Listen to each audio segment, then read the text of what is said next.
अनिका, अनिका, तुम सुन रही हो ना मेरी बात? तुम माँ बनने वाली हो।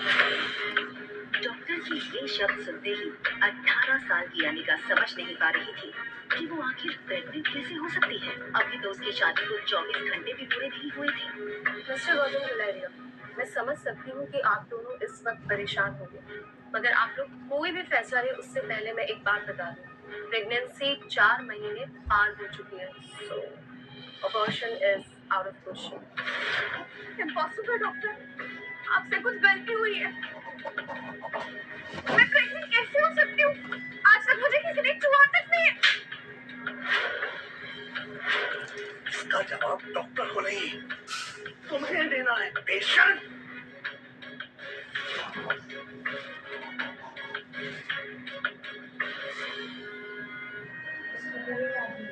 अक्सर कार की बैक सीट पर बैठने वाले गौतम आज अनिका को पीछे बैठाकर खुद ड्राइवर के साथ वाली सीट पर बैठ गए थे।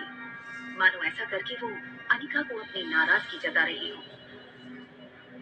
अनिका जानती थी कि एक बेटी होने के नाते आज उसने अपने पिता को दुनिया का सबसे बड़ा दुख दिया था, एक बिन ब्याही माँ बनकर। इतना दुख उन्हें अनिका की माँ के गुजरने पर भी नहीं हुआ होगा।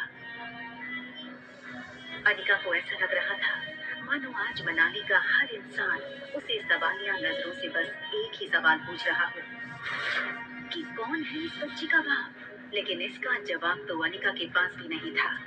गुलेरिया हाउस ब्रिटिश के जमाने का मकान था।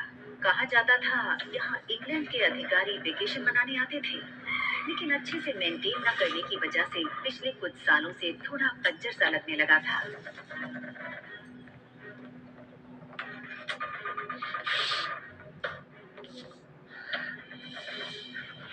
अनिका कमजोर शरीर और भारी कदमों से गौतम के पीछे पीछे घर में दाखिल हुई। बिन माँ की पली बड़ी अनिका को आज सबसे ज्यादा जरूरत थी तो उसके पापा की इमोशनल सपोर्ट की। मुश्किल से एक मौका मिला था हमें हमारी जिंदगी फिर से बेहतर बनाने का। नसीब वाली थी तुम जो तुम्हारी डोगरा खानदान के इकलौते वारिस कुनाल डोगरा से शादी हुई थी।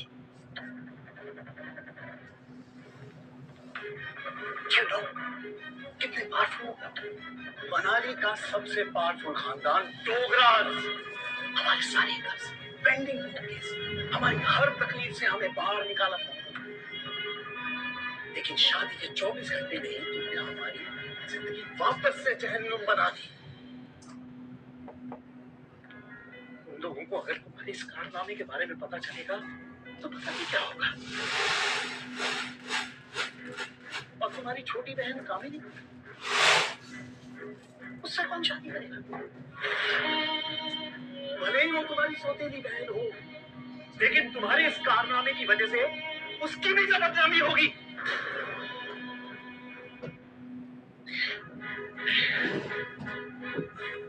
जब तक ये मामला खत्म नहीं हो जाता मैं कामिनी को और तुम्हारी माँ मनीषा उसके भाई के घर भेज दूंगा।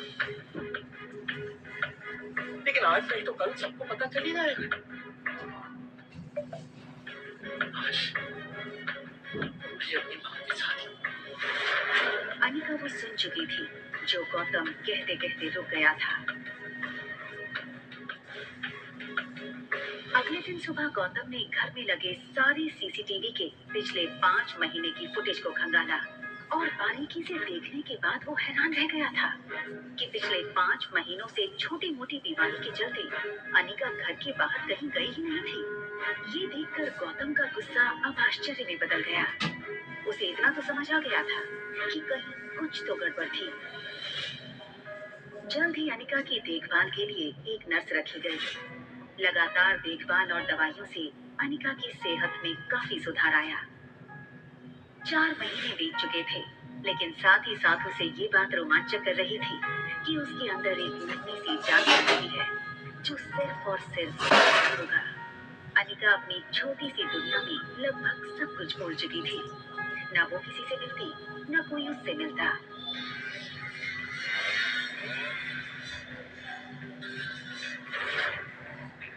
अनिका ने जैसे ही लड़की को देखा, उसकी धड़कन मानो डर और टेंशन से तेज हो गई।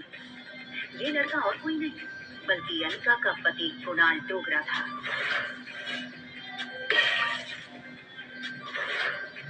कुणाल की शादी अनिका से भले ही उसकी मर्जी के खिलाफ करवाई गई थी, लेकिन अपनी बीवी की कोख में किसी और का बच्चा देखना कोई भी मर्द बर्दाश्त नहीं कर पाए।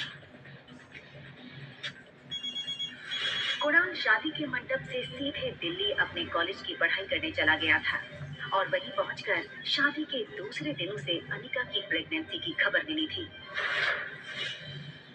अरे कुणाल बेटा, आज अचानक से तुमने फोन किया कि तुम आ रहे हो। कॉलेज की तुम्हारी छुट्टियां शुरू हो गई हैं। कमाल है, 4 महीने के बाद मैं घर आ अपने दामाद को इस तरीके से वेलकम करेंगे।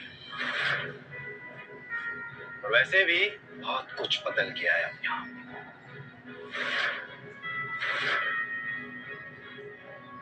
आओ बेटा, अंदर चलकर बात करो। देखो कुणाल, अगर तुम इस शादी को तोड़ना चाहते हो तो मैं समझ सकता हूँ, तुम समझ सकते हो, लेकिन ये बात मेरे बुढ़े दादाजी नहीं समझ सकते।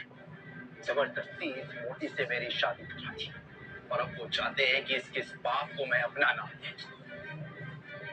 जब इसको देखता हूँ ऐसा लगता है कि ऐसे गुनाहों की सजा मिल रही है जो गुनाह मैंने कभी किए ही नहीं। देखो इस बेशरम को कैसे खड़ी है, शादी के फेरे लेते वक्त किसी और का पाप लेकर के खड़ी थी। क्या लगता है तुझे तेरे इस पाप को मैं अपना नाम दूंगा? कुणाल डोगरा का नाम देगा इसको। सोचना भी